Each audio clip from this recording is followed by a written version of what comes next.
Welcome to the Bloomfield Township Election Commission meeting of Tuesday, June 27th. If we could please start with the Pledge of Allegiance. Pledge allegiance to the flag of the United States of America and to the republic for which it stands, one nation, under God, indivisible, with liberty and justice for all.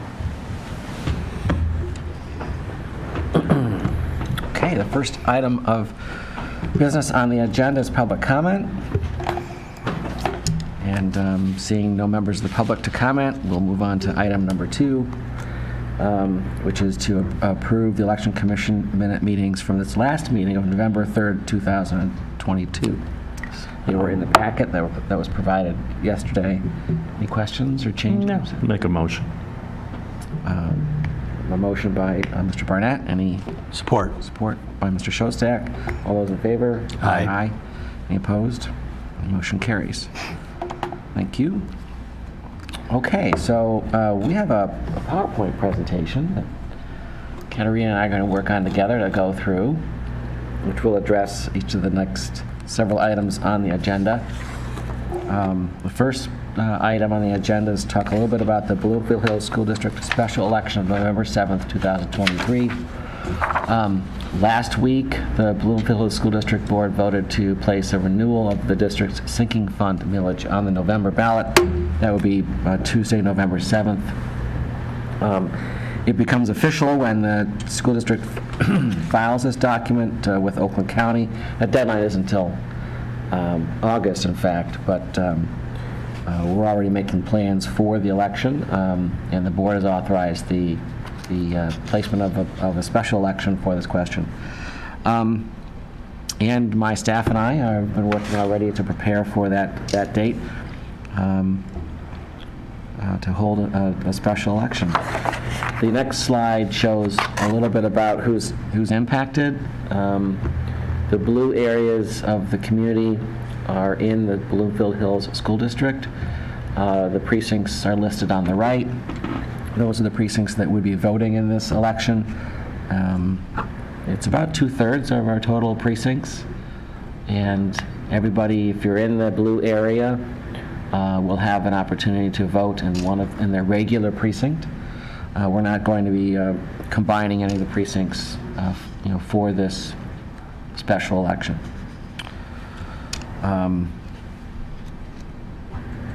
Any questions about who's in and who's out? Covers most of the township, but not all of it. So the next item I want to talk about are the things that are in proposal 22. Excuse me, if you could just, for the public record, so people are aware that the school district will be paying for all of the expenses. That's an excellent point. That since they called a special election, there's no regular items on. There would not have been an election that day, except for the fact that they decided to call one.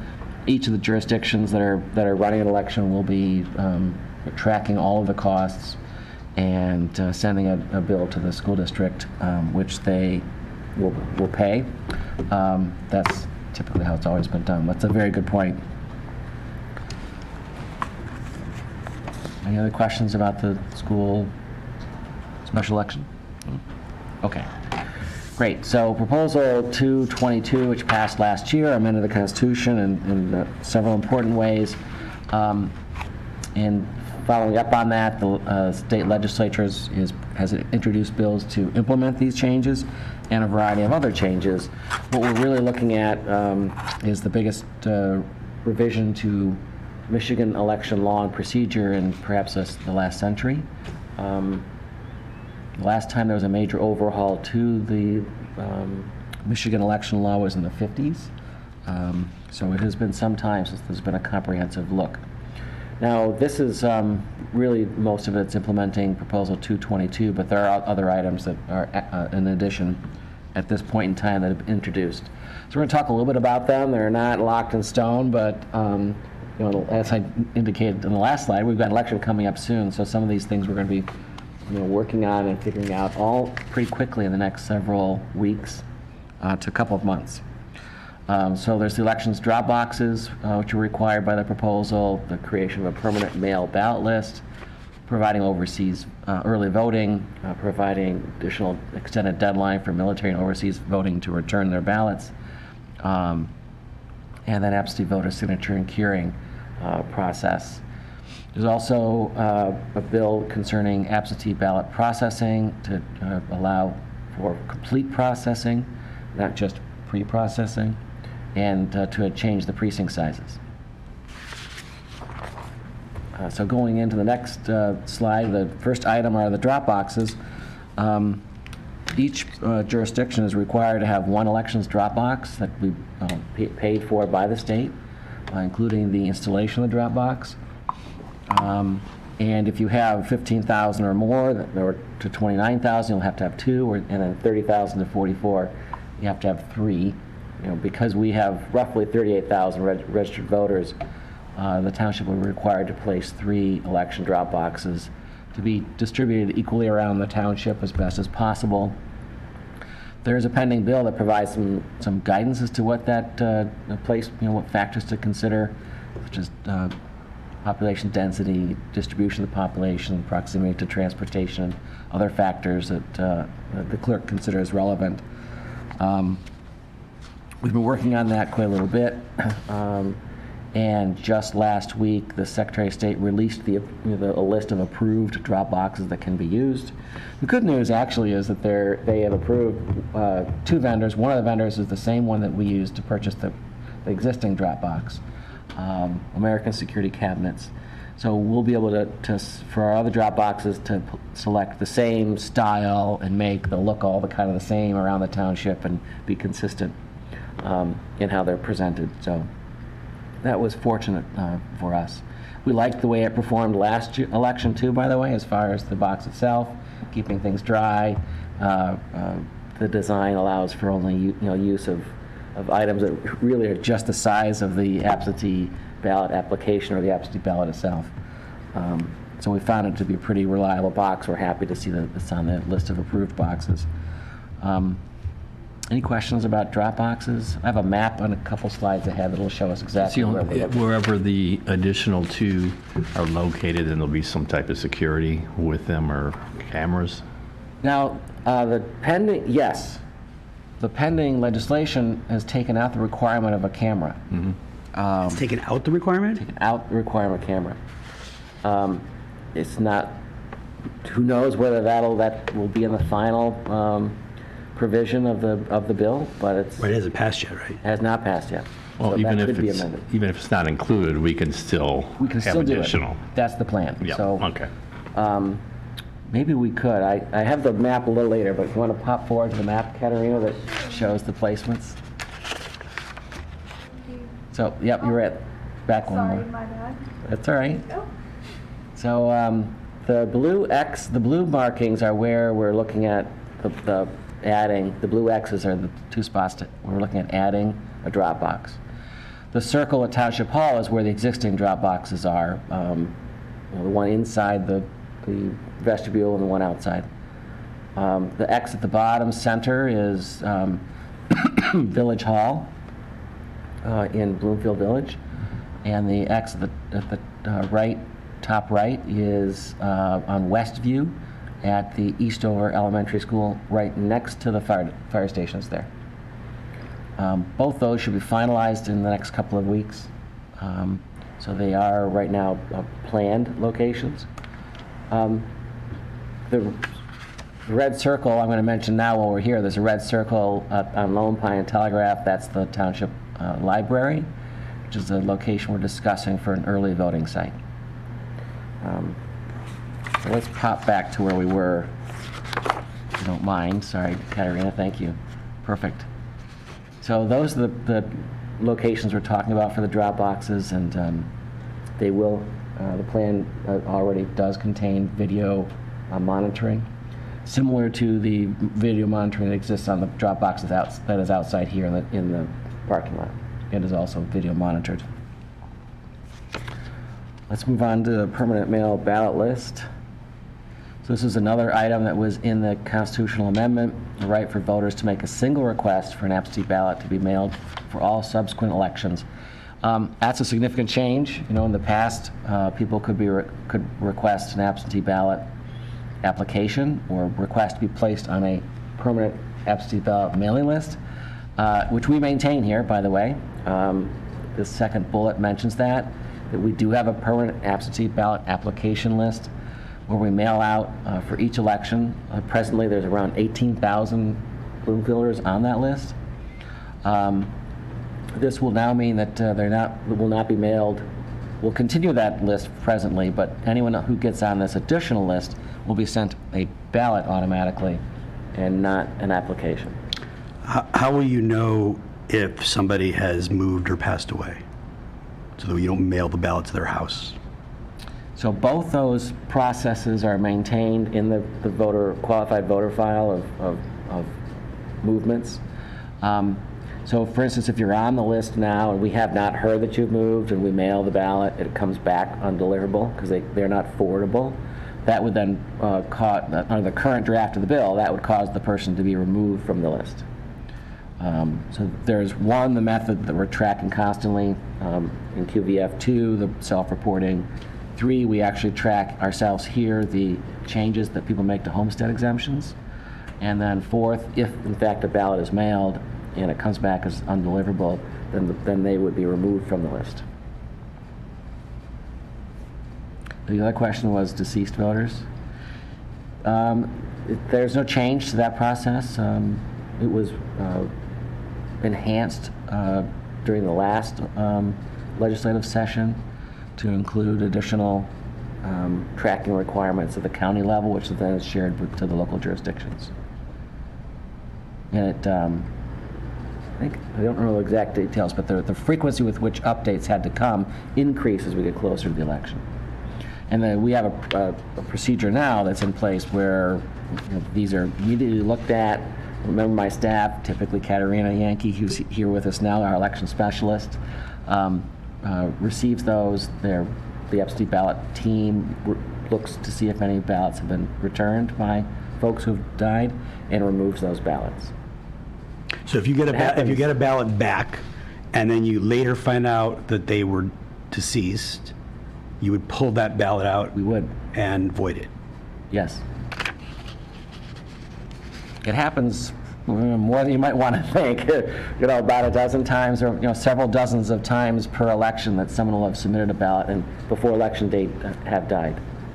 And those ballots will be removed if we know about it. Even if it was a legitimate vote, if they voted before they died? Yes, the current statute says you have to be alive on election day. Okay. Any other questions about the mail ballot process?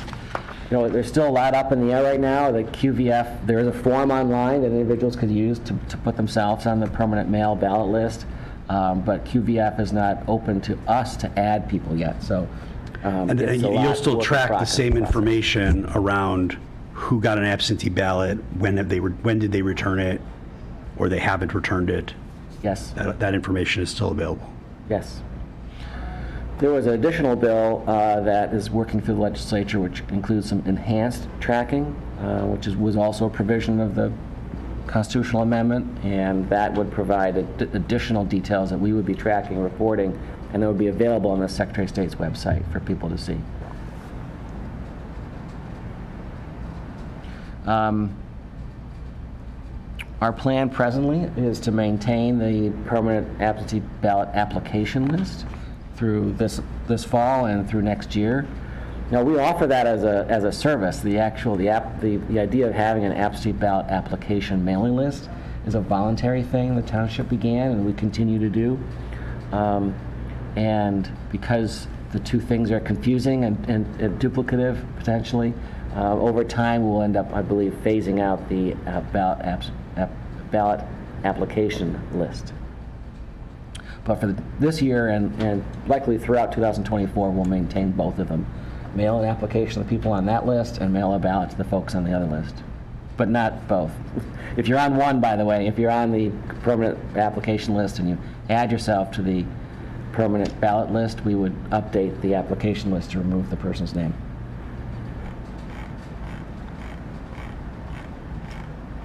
Any other questions about the permanent mail ballot list?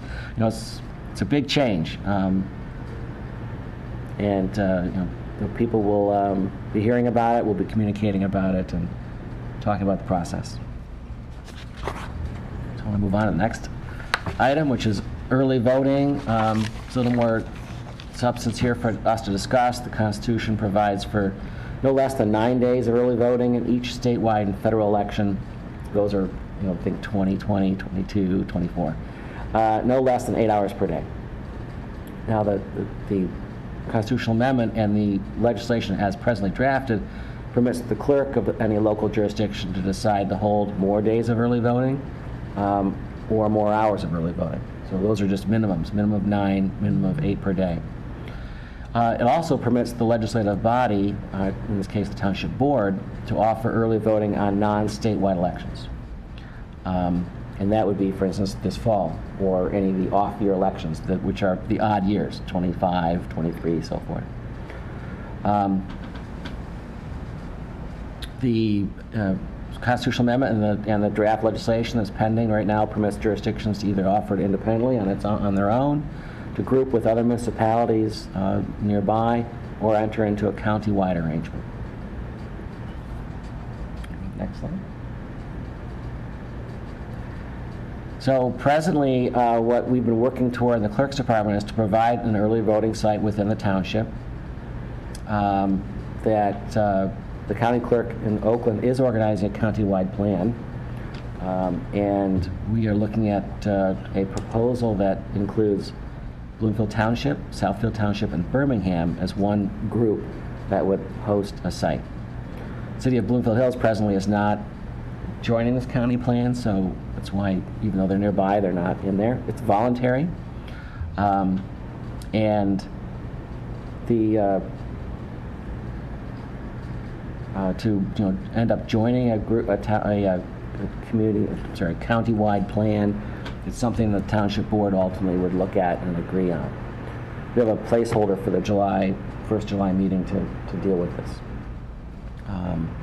Now, from my perspective, I support the county-wide plan. It makes sense. It brings consistency, so there can be a consistent message that the early voting is held on the same days, same elections, same hours in every jurisdiction in the county, which is one of the primary goals of the county-wide plan that's being organized, is to make it consistent, so that West Bloomfield doesn't have late hours on Wednesday, and we have late hours on Thursday, and the city has late hours on Birmingham has late hours on Monday. We're all doing the same thing.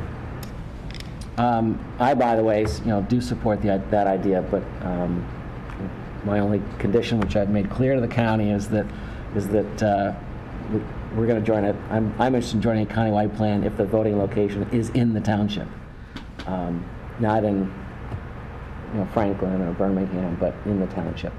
We have, and to further that effort, my staff and I visited with the Township Library last week, met with the Township Library Board, and the Township Library Board agreed to be a host site for early voting should the jurisdictions select the township. So that's the present plan for early voting. Today's Tuesday. Thursday, the clerks of Southfield Township, myself, Birmingham, Lisa Brown, the county clerk, and the elections director are going to tour the different sites. The sites being considered for this group, the Birmingham, Bloomfield Township, Southfield Township, are the library, and Birmingham has suggested the YMCA, and here's the map. The two red circles, you can see where the Lone Pine is, on Lone Pine Telegraph, is the site of the Township Library. In Birmingham, the Y, which Birmingham recently entered into an agreement to purchase the Y, is the site they're suggesting. You can see it's in the bottom right, southeast corner of this grouping of jurisdictions. Now, the tour is Thursday. Shortly thereafter, there'll be a group discussion to decide where to locate it. If the group if the consensus of the group is Birmingham. My position is that we would not participate in the group. And I'd be in agreement with you on that. Okay, wonderful. Yeah, I mean, I think it's very important to, if we're going to do it, you know, to do our early voting site here in the township, the convenience of our voters. Right. And Birmingham, I suspect, may feel the exact same way. So it could be a little bit of a stretch to see if we can get the three of us all on the same page. But if Birmingham wants to come to the library, would welcome them. Now, Southfield Township would also just have an opportunity to decide. They could join either Birmingham and make a group that way, or they could join Bloomfield Township and make a group that way. And all of those things are going to really get sifted out in the next 2 weeks. And I should be bringing an agreement and a proposal to the Township Board on the first July meeting.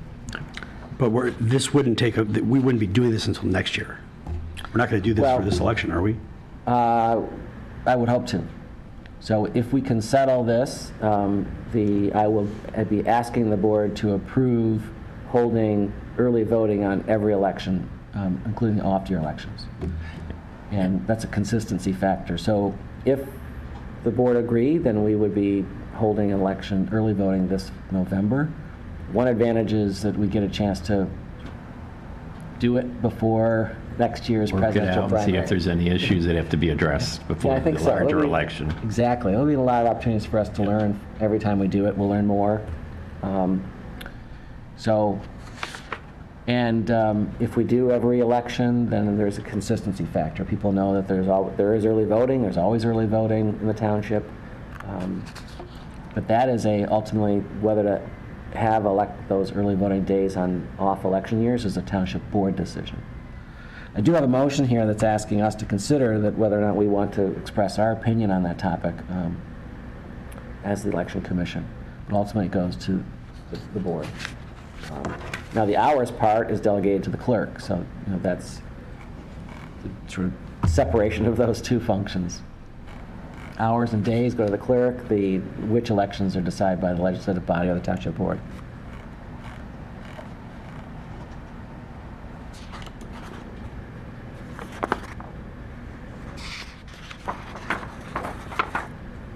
Any questions about the early voting?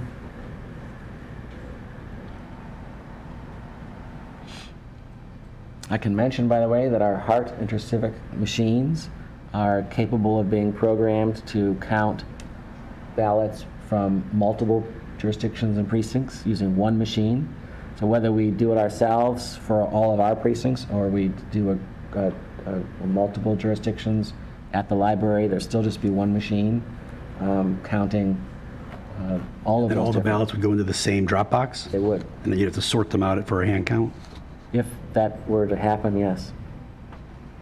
After each day, the current legislation indicates that the ballots would be handled. We would open and close this early voting site like any other precinct, except there wouldn't be any totals calculated. But the machines would be secured and tagged, locked, ballots secured and locked after each day. And no totals will be run. And you could have, we have what, 16 or 18 precincts? We have 18 precincts. So we could program 18 different precincts on the one machine? Yes.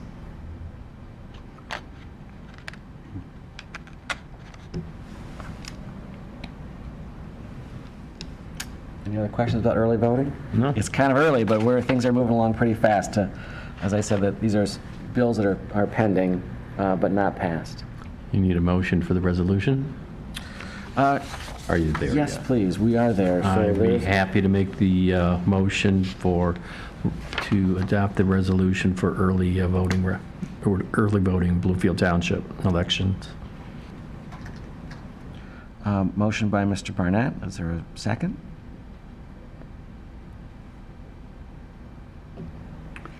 Support. Support by Mr. Shostak. Any discussion about this item? I'm happy to discuss it a little bit in some detail. These are items we've gone through in discussion, but it outlines the existence of the Michigan Constitution, who makes these decisions, and the idea that the things we've talked about, that the commission here would support placement of the site at the Bloomfield Township Library, would support entering a county-wide voting plan, but only if its voting site is here, support early voting in each election, including non-statewide elections, in order to establish consistency, and authorize the township clerk to exercise authority and judgment to, as necessary, to implement early voting in accordance with the legal administrative requirements. And all those in favor? Aye. Motion carries. Or all those opposed? None? Motion carries.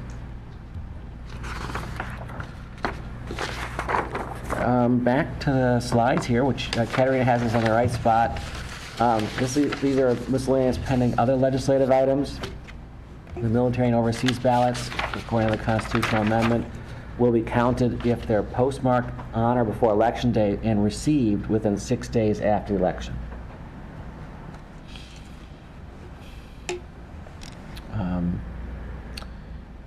The signature review process for all signatures on absentee ballots and absentee applications would be detailed in a new pending bill, which would instruct that the signature is accepted unless there are significant and obvious, unless it deviates in significant and obvious respects. If it does, there would be a statute, the rules providing that the clerk is obligated to provide certain notices on certain deadlines. They're quite tight. As the closer we get to election, we ultimately are required to process each application, each ballot that's received that day, and provide notice if there's a discrepancy that day. We'll see. We don't know how many absentee ballots we'll be getting with the option of early voting, but Have they defined what significant and obvious means? did the statute provide any great? I don't think so. When I've discussed this matter with colleagues, the people feel as though it's consistent with the current instructions that the Secretary of State passed recently, which gave some examples of what significant and obvious respects would be. Now, in practice, again, we are reviewing every single one of them. My staff spots them, brings any important issues to me. There are always ballots that come back or applications that come back with issues. And we have a curing process right now where we notify individuals by email, by phone, by text if we can, all three, whatever methods we have. It's similar to, these rules are similar to what we currently do.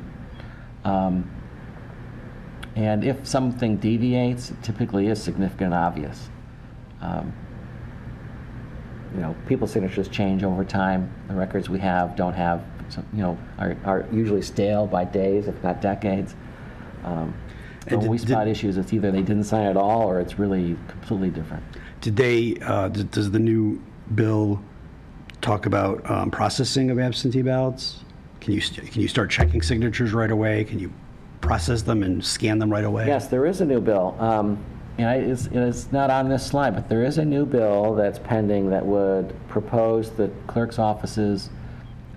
What's the number of days, Tina? Do you remember? 8 days, for up to 8 days prior to the election, we would be able to open and fully process those ballots, which means not just, open and stack them, but run them through the machine, as you indicated. Presently, we have the ability to open them but not count them on a couple of days, the weekend before Election Day. Now, this happens after we've verified everything. So they don't get to the absentee voting counting board until the clerk's office has verified the signature, has received the ballot, has indicated it so in the system. And once it's gone through that process, it goes to the counting board. If this bill passes, the counting board in the 8 days prior to election could begin to process those ballots and run them through the machine, which changes a couple of important things. It would change the deadline that people have to spoil their ballot. Instead of being, having it spoiled and mailed out the Friday before elections, it would now be two Fridays before the election.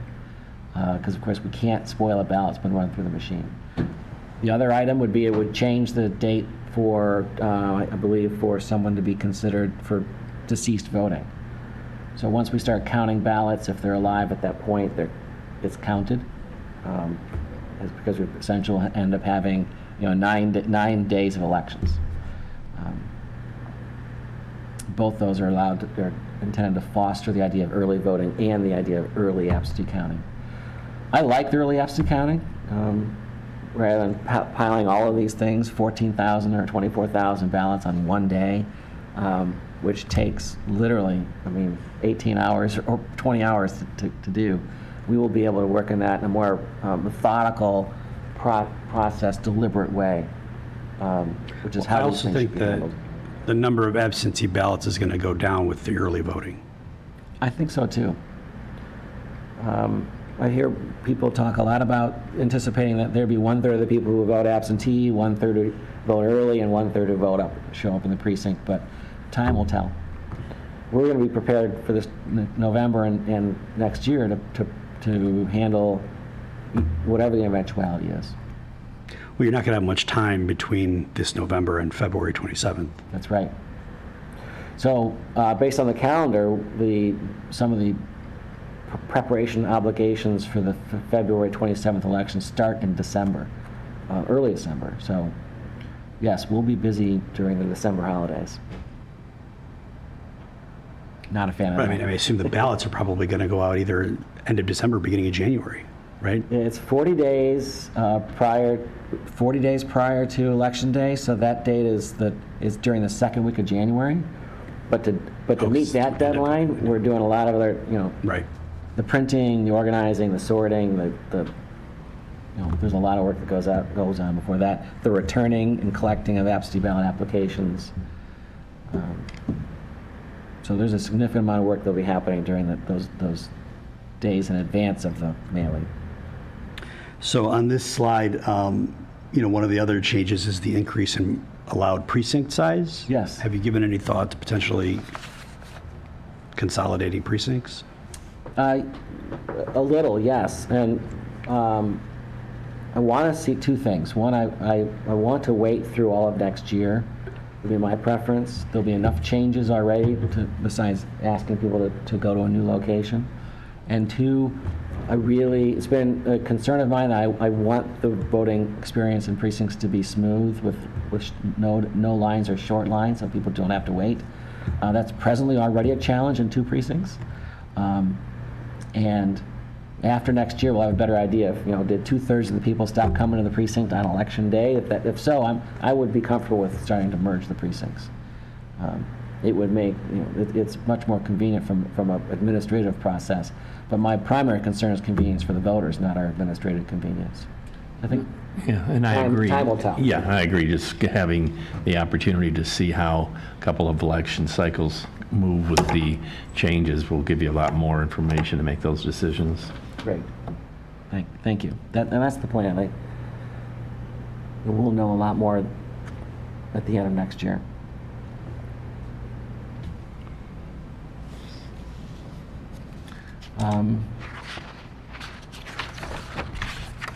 Should I add anything else, Dina? Have we covered everything? Yeah, I was just, one of the interesting things in the pending bill is that if the signature can be cured, we will accept electronic signatures, which means if a mother signs for her son who's away at college, he can literally send us an email to signature. So that's kind of nice for kids in college now. And then the other thing is the pending absentee ballot bill would also allow someone to take that absentee ballot to an early voting site or to the precinct on election day and run that through instead of having to spoil it and get another one. So those are 2 points. I'm not sure they were picked up by the mic, but one is the pending legislation concerning absentee voting would also allow people, not only can the clerk's office, once we receive them and verify them, run them through the machine for those 8 days, but an individual could take the ballot and instead vote that ballot in early voting precinct themselves or vote it on election day. Currently, that's not allowed. That ballot would have to be spoiled and they'd be reissued a ballot. So the proposal and the law would allow them to use that same ballot and run it through the machine. And oh, yes, right. So it's surprising how many people wait to the last minute on the AV process. But, you know, if they did wait to the last minute and we found a problem with their signature, you know, currently they have to come in, you know, to send us a new wet signature. And time oftentimes does not, you know, there's not enough time for that. And it happened to several people this past November. They waited to the last minute. The signatures did not match in obvious and clear ways. And so we were unable to count those. But under the current legislation, if adopted, a electronic signature would work to satisfy that. The other is that they can come in within 3 days after the election and do it in person in my office, in the clerk's office. So those who wait to the last minute, I'm not a fan of that. I think there should still be a deadline, but now the deadline is 3 days after. There's another item that's not on the slides that I wanted to talk about with the group here, and there's another resolution on this topic. As you know, this commission is responsible for appointing the precinct inspectors. We do that before each election. Many of these inspectors have been working for the township for many, many years. One of the requirements of being a precinct inspector is that we are not able to, as a commission, appoint anybody who we know has a felony record or a conviction for any type of election crime. The way that is verified for us is that on the application, there's a box that says, check this box if, you know, yes or no, do you have a felony conviction or an election law conviction? And of course, anybody who we bring here to recommend checks the no box. What I'm proposing to the commission is that we start double checking that. And start a process of doing criminal background checks for each of the present workers and any future worker on a fairly routine basis. You know, I think we trust everybody who's been doing this, that they've honestly answered those applications. But I think we would be even more comfortable, I would be even more comfortable as a member of the commission to know that we've double-checked it ourselves through the same background checking that we do with other types of individuals here in the township. And what's the name of it? Oh, iChat is what we would propose to use. It's $10 per check. You know, you can hire a vendor to do these sorts of checks, but usually we're talking $35 a person. But my staff and I could run through the group and get an iChat on each person to verify that they've answered that when they say no, that iChat reflects this. Is iChat nationwide or just Michigan? Just Michigan. If we went with a vendor service, for instance, when we looked at one that the township uses for employees, that checks the federal database and the state database. Now, that's even incomplete, by the way, because the federal database, it doesn't check every state's database. So to be certain, that's the only way. We have to check every state's database and the federal database and our state database. But iChat is a step towards verification that we don't presently do now. And I recommend it. I think it's a good step. I recognize, too, that there's going to be some people who are long-term election workers who might feel slighted. But I hope that the majority of them understand that it's not personal, or we're not questioning their integrity or the honesty of their prior answers, but we're just doing a little more diligence to make sure that everybody who's working an election in the township is qualified to do so. Okay, any thoughts on that? Okay, so I'm hoping you would support that idea. I do. I'd make a motion to approve the resolution as presented. Support. Any discussion? Okay. Then all those in favor of the motion? Aye. All those opposed? The motion carries. We will begin that process with our election workers later today, in fact.